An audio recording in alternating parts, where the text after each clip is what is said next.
What's up, everybody? It's Joe at Swing This Kettlebell and Strength, and got done a little bit of a workout, and I want to answer a couple questions. Probably one. Main thing is, what am I training for? I've been involved in lifting, training, sports stuff since 2004 now. My history started with bodybuilding because that's pretty much what was out there. If I wasn't playing sports, and I was 23 years old when I went back into a gym and started doing stuff. I won't bore you with that stuff, but anyway, so it was bodybuilding. Then my next phase became really serious competitive bodybuilding and did really well. And then after that, it was like, I've never been one to want to take physique drugs, let's say that.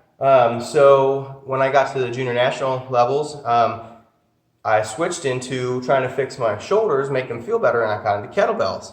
So I started doing more athletic type training and kind of put my own spin, learn from a lot of the best people out there. They get my hands on, my brain on. Ken Blackburn, I learned a lot from Mike Mahler, Steve Cotter, those people. There's a lot of other people, and we'll put them in the comments, but I can't think about that right now.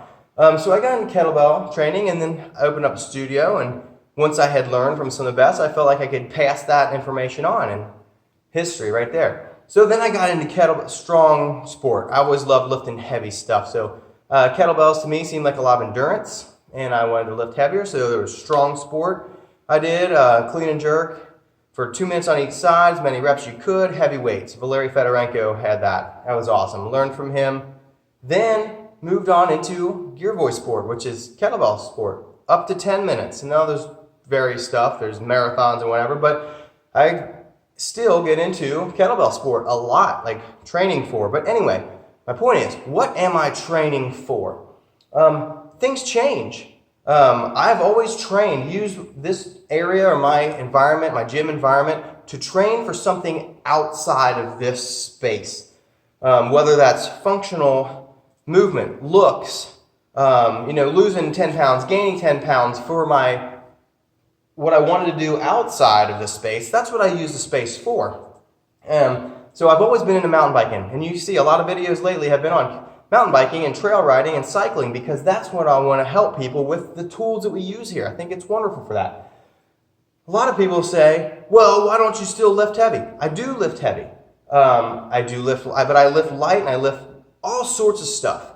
Sometimes I do my training based on looks. I like to fit right in my clothes. I like to look good without clothes on and stuff. Things like that. It makes me feel good to take care of my body. But as far as physical training I train a lot for mountain biking. I absolutely love it.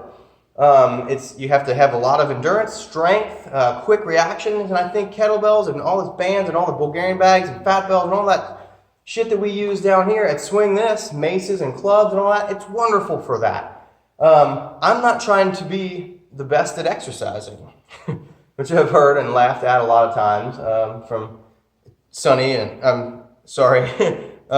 Eastbound and Down. But anyway, I do some competitions, but it changes back and forth.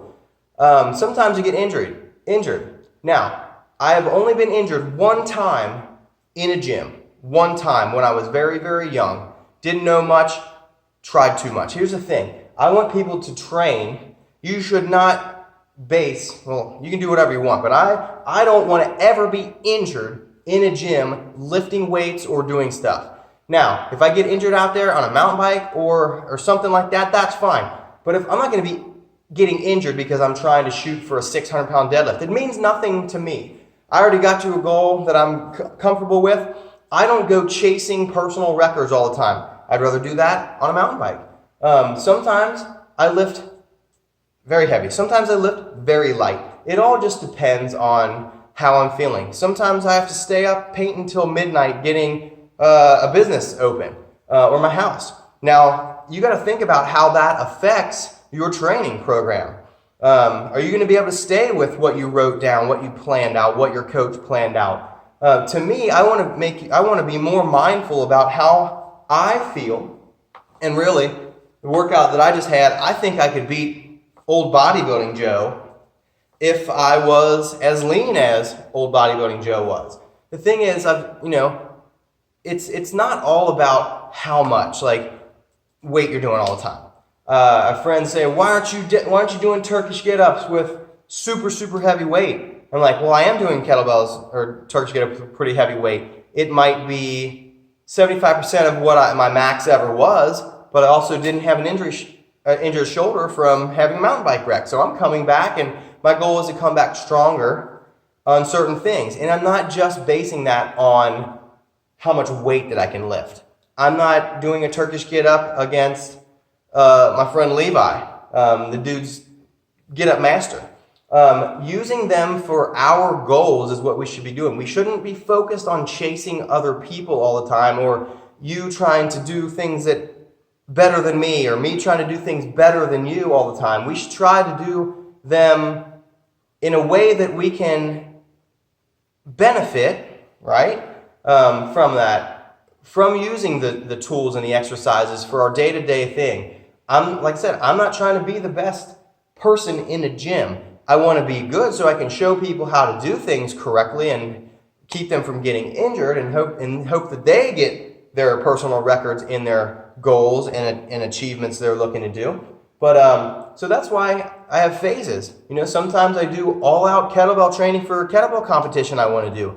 It's just all about your goals. You can't expect to be the absolute best power lifter and be the best mountain biker. You can't expect to be a kettlebell sport athlete and then lift crazy amount of stuff on a barbell. Everything has a specifics that you're going to. So to me, I change my training up to how I'm feeling and what my goal is. I'm not always going to walk up and deadlift 500 pounds. That is totally not my goal. I'm not always going to be in the shape to do, or in the condition to do 10 minutes of one-hand switch kettlebell snatches with a 28 or a 32 kilogram, because I don't train for just that. I train all around to play outside. Now, I do want to be able to keep up with and provide more fun, exciting places to go and experience for my family, and be able to keep up with that. But anyway, so that's stuff. It's always different, but I like using all these tools.